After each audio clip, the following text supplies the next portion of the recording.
the flex plate for a steam drive system with the lower unit outside.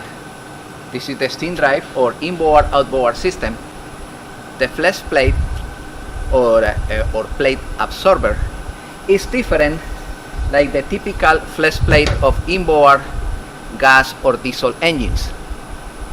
In this particular case, the springs of these flex plates, those springs are replaced for a piece of rubber.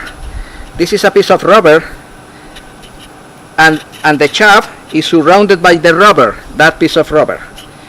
And this element is bolted on the flywheel, and the splines of the shaft enter in the internal splines of this hub.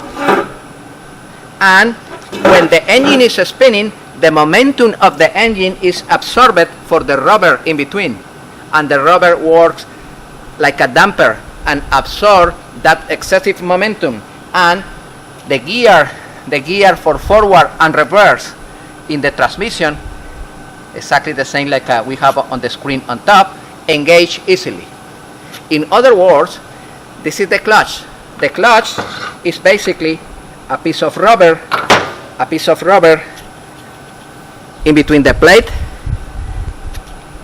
and the shaft. The splines of the shaft engage with the internal splines of the hub. And right now, this element absorbs the vibration with the rubber. This is the typical flex plate for a steam drive system, inboard, outboard. And this is the typical flex plate for inboards, gas and diesel, straight transmission and V-drive transmissions.